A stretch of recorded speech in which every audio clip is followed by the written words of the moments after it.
നമസ്കാരം. അപ്പോ ഭരണി നക്ഷത്രക്കാരാണോ നിങ്ങൾ? എങ്കിൽ ഈ വരുന്നയാഴ്ച നിങ്ങൾക്കായി എന്തൊക്കെയാണ് കാത്തുവച്ചിരിക്കുന്നതെന്ന് നമുക്ക് നോക്കിയാലോ? അതെ, നമ്മുടെ ചോദ്യം അതുതന്നെയാണ്. ഭരണി നക്ഷത്രത്തിൽ ജനിച്ചവർക്ക് ഈ ആഴ്ച എങ്ങനെയായിരിക്കും? നിങ്ങളുടെ ജോലി, കുടുംബജീവിതം, പിന്നെ ആരോഗ്യം, ഇതിനെക്കുറിച്ചൊക്കെ എന്താണ് പറയാനുള്ളതെന്ന് നമുക്ക് വിശദമായിട്ട് തന്നെ അറിയാം, അല്ലേ? അപ്പോൾ ആദ്യം തന്നെ ഒരു സന്തോഷവാർത്ത പറയാം. ഈ ആഴ്ച മൊത്തത്തിൽ നോക്കുകയാണെങ്കിൽ ഒരു അനുഗ്രഹീത ആഴ്ചയാണ്. ശരിക്കും പറഞ്ഞാൽ വളരെ പോസിറ്റീവായിട്ടുള്ളൊരു തുടക്കമാണ് നിങ്ങൾക്ക് കിട്ടാൻ പോകുന്നത്. അതെ, ഞാൻ പറഞ്ഞതുപോലെ തന്നെ ഭരണി നക്ഷത്രക്കാരെ സംബന്ധിച്ച് ഒരുപാട് അനുഗ്രഹങ്ങൾ നിറഞ്ഞ ഒരു ആഴ്ച തന്നെയാണ് വരുന്നത്. ഇത് കേൾക്കുമ്പോൾ തന്നെ ഒരു പ്രത്യേക എനർജി ഫീൽ ചെയ്യുന്നില്ലേ? അപ്പോ എന്തൊക്കെയാണ് ഈ പറയുന്ന അനുഗ്രഹങ്ങൾ എന്നല്ലേ നമുക്ക് നോക്കാം. ഒന്നാമതായി, പുതിയ അവസരങ്ങൾ. അവ നിങ്ങളെ തേടി വരും. ഇനി നിങ്ങൾ എന്തെങ്കിലും പുതിയതായിട്ട് തുടങ്ങാനിങ്ങനെ മനസ്സിൽ വിചാരിച്ചിരിപ്പുണ്ടെങ്കിൽ അതിനു പറ്റിയ ഏറ്റവും നല്ല സമയമാണിത്. ചുരുക്കി പറഞ്ഞാൽ ഈ ആഴ്ച കാര്യങ്ങളൊക്കെ നിങ്ങൾക്ക് അനുകൂലമായിരിക്കും, ഉറപ്പ്.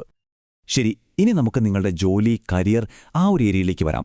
കാരണം അവിടെയും ചില നല്ല കാര്യങ്ങൾ നടക്കാനുണ്ട്. ജോലിയിലായാലും ബിസിനസ്സിലായാലും നല്ലൊരു ഉയർച്ച ഈ ആഴ്ച പ്രതീക്ഷിക്കാം. ഇവിടെ ഒരു രസമുള്ള കാര്യമുണ്ട്. നിങ്ങൾ ജോലി ചെയ്യുന്ന ആളാണോ അതോ ബിസിനസ് ചെയ്യുന്ന ആളാണോ, രണ്ടു കൂട്ടർക്കും നല്ല വാർത്തയുണ്ട്.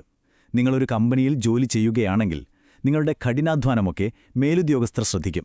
അതിൻ്റെ ഒരു അംഗീകാരം കിട്ടാൻ പോകുകയാണ്. ഇനി അതല്ല, സ്വന്തമായി ബിസിനസ് നടത്തുന്ന ആളാണെങ്കിൽ പുതിയ ക്ലയൻറ്റുകൾ വരാനും വരുമാനം കൂടാനുമൊക്കെ നല്ല സാധ്യതയുണ്ട്. അപ്പോൾ രണ്ടു കൂട്ടർക്കും ഇതൊരു നേട്ടത്തിൻ്റെ ആഴ്ചയാണ്. ജോലിയുടെ കാര്യമൊക്കെ കൊള്ളാം, പക്ഷെ നമ്മുടെ പേഴ്സണൽ ലൈഫ് എങ്ങനെയാണ്? അതും അറിയണ്ടേ? ശരി, ഇനി നമുക്ക് കുടുംബത്തിലെ കാര്യങ്ങളും ആരോഗ്യവും എങ്ങനെയുണ്ടാകുമെന്ന് നോക്കാം. കുടുംബത്തിൽ മൊത്തത്തിൽ ഒരു സന്തോഷമുള്ള അന്തരീക്ഷം തന്നെയായിരിക്കും. പിന്നെ നിങ്ങൾ ഒരുപാട് നാളായി കേൾക്കാൻ ആഗ്രഹിച്ചിരുന്ന ഒരു നല്ല വാർത്തയുണ്ടോ? അത് ഈ ആഴ്ച കേൾക്കാൻ സാധ്യതയുണ്ട് കേട്ടോ. ആരോഗ്യത്തിന്റെ കാര്യത്തിലും പേടിക്കേണ്ട, അതും മെച്ചപ്പെടും.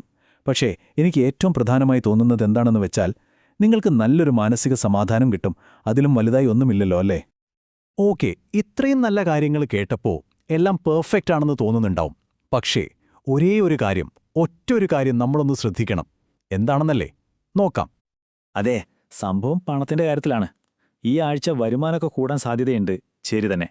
പക്ഷേ ചെലവുകൾ കയ്യിൽ നിന്ന് പോകാതെ നോക്കണം. ഒരു കൺട്രോൾ വയ്ക്കുന്നത് എപ്പോഴും നല്ലതാണ്, പ്രത്യേകിച്ചും ഭാവിയിലേക്ക്. അപ്പോൾ ശരി, നമ്മൾ ഇത്രയും നേരം പറഞ്ഞ കാര്യങ്ങളൊക്കെ വെച്ച് ഈ ആഴ്ചയൊന്ന് ചുരുക്കി പറഞ്ഞാൽ എന്തായിരിക്കും?